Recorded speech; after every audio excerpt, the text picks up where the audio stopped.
श्री स्वामी समर्थ सगळ्यांना। तर गणपती बाप्पाने चंद्राला शाप का दिला होता तर सगळी माहिती ह्या व्हिडिओमध्ये आहे, त्यामुळे व्हिडिओ स्किप न करता संपूर्ण बघा। आणि खूप महत्त्वाचा व्हिडिओ आहे। आपण चतुर्थी उपवास करतो, मग चंद्राची पूजा का करतो सगळं ह्या व्हिडिओत आहे। कशामुळे करतो तर व्हिडिओला सुरुवात करते। आणि नवीन असाल तर चॅनलला सबस्क्राइब नक्की करा। तर गर्व आणि अहंकार हा प्रत्येकालाच असतो। कोणाला संपत्तीचा असतो तर कोणाला नोकरीचा असतो, कोणाला शिक्षणाचा असतो, वेगवेगळ्या पद्धतीचा असतो, पण गर्व हा सगळ्यांनाच असतो। तर एकदा धनाची देवता कुबेर ह्याला गर्व झाला, अहंकार झाला। तर संपूर्ण विश्वाचं धन, या तिन्ही लोकांचं धन या कुबेराकडे आहे, म्हणून कुबेराला धनाची देवता असं म्हटलं जातं। तर त्याला इतका गर्व झाला की या विश्वामध्ये माझ्यासारखा धनवान मीच आहे असं तो म्हणू लागला। तर त्याने एक दिवशी असं ठरवलं की सगळ्या देवतांना आपल्या महालात जेवण करण्यासाठी बोलवायचं। मग त्यांना कळेल की आपली संपत्ती किंवा मी किती धनवान आहे हे त्यांना कळेल। ह्या हेतूने त्याने सगळ्या देवांना भोजनासाठी बोलवायचं ठरवलं।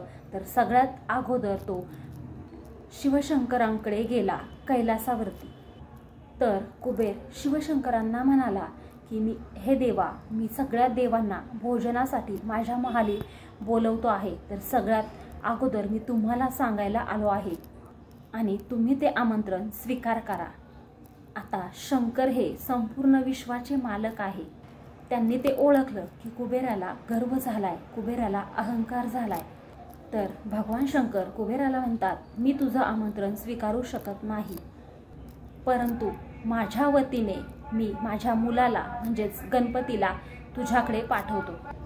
शंकरांनी गणपती बाप्पाला बोलवलं आणि हे सगळं सांगितलं। तर गणपती बाप्पा अगदी आनंदाने कुबेरासोबत त्यांच्या महाली गेले। तर सगळ्यांना माहिती आहे की गणपती बाप्पा बलबुद्धी आहे, त्यांना सगळं माहिती आहे। तर कुबेराच्या महालात आल्यावर कुबेर गणपती बाप्पांना दाखवू लागला सगळी संपत्ती, किती धन आहे, किती संपत्ती आहे, हे सगळं गणपती बाप्पांना दाखवू लागला। तर कुबेर गणपती बाप्पांना म्हणाला, तुम्ही जेवायला बसा। गणपती बाप्पा जेवायला बसल्यावर एक एक ताट एका क्षणामध्ये संपत होतं, हे कुबेर बघत होता। तर कुबेर आणून आणून दमला आणि गणपती बाप्पा अजून आणा, अजून आणा असे म्हणत होते। आणि गणपती बाप्पा म्हणत होते, अजून आणा, मला खूप भूक लागली आहे। तर कुबेर आणून आणून शेवटी थकला। आता कुबेर म्हणू लागला की सगळं जेवण आता संपले, आता काय करावं हे कुबेराला कळाना। तर कुबेराने सांगितले गणपती बाप्पाला की आता सगळं माझ्याकडे जे अन्न होतं ते सगळं संपलेलं आहे।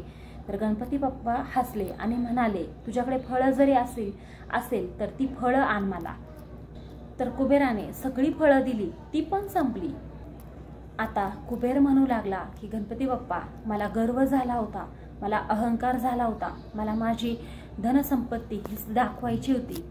अक्षरशः कुबेर गणपती बाप्पांपुढे नतमस्तक झाला, हात जोडले आणि कुबेर म्हणू लागला की मला माफ करा। त्यावर गणपती बाप्पाने त्याला माफ केले आणि आपले कैलासाकडे निघाले। तर गणपती बाप्पा कैलासाकडे जात असताना आपल्या वाहनावरून गणपती बाप्पांचा तोल गेला आणि गणपती बाप्पा खाली पडले। थोडंसं लागलं आणि त्यांचे वस्त्र होते ते खराब झाले। तर चंद्र हसू लागला। तर गणपती बाप्पांनी इकडे तिकडे पाहिलं तर त्यांना कोण हसते काहीच दिसत नव्हतं। नंतर त्यांनी वरती आकाशाकडे पाहिलं तर त्यांना चंद्र हसतोय हे दिसलं। तर चंद्र हसतोय हे पाहून गणपती बाप्पांना राग आला। तर गणपती बाप्पा चंद्राला म्हणतात, हे चंद्रदेवा, तुम्हाला तुमच्या सुंदरतेचा गर्व झालाय, तुम्हाला अहंकार झालाय। आजपासून तुमची चमक कमी होईल, तुमची सुंदरता कमी होईल, मी तुम्हाला शाप देतो। हे ऐकल्यानंतर चंद्राला आपली चूक कळाली। चंद्रदेव गणपती बाप्पाची माफी मागू लागले। तर गणपती बाप्पा चंद्राला म्हणतात की मी जो शाप दिला आहे तो पूर्णपणे मला मागे घेता येणार नाही, पण ह्याचा परिणाम तुम्हाला एके दिवशी भोगावाच लागेल आणि तो दिवस म्हणजेच अमावस्या। तर अमावस्येच्या दिवशी बघा आपल्याला चंद्र दिसत नाही, कारण गणपती बाप्पांनी चंद्राला शाप दिलेला असतो। नंतर गणपती बाप्पांनी चंद्राला वरदान दिलं की माझ्या प्रत्येक चतुर्दशीला माझ्यासोबत तुमचीही पूजा केली जाईल, माझ्याबरोबर तुम्हालाही नैवेद्य दाखवला जाईल, तरच चतुर्दशीचं व्रत हे पूर्ण होईल। तर आपण जीवनामध्ये जगावं कसं ह्या व्हिडिओमधून आपल्याला कळतं। कशासाठी गर्व करायचा, कशासाठी अहंकार करायचा। माणूस हा येताना रिकामाच आला आहे आणि रिकामाच जाणार आहे, मग कशासाठी हा गर्व। जोपर्यंत आपल्याला परमेश्वराने आयुष्य दिलं आहे तोपर्यंत हसत खेळत जगा, सगळ्यांबरोबर चांगलं राहा, माणुसकीही जपली पाहिजे। गर्व अहंकार हा आपल्यासोबत कधीच येत नाही। तर माहिती कशी वाटली कमेंट करून नक्की सांगा आणि चॅनलला सबस्क्राईब नक्की करा, लाईक करा, जास्तीत जास्त शेअर करा। धन्यवाद।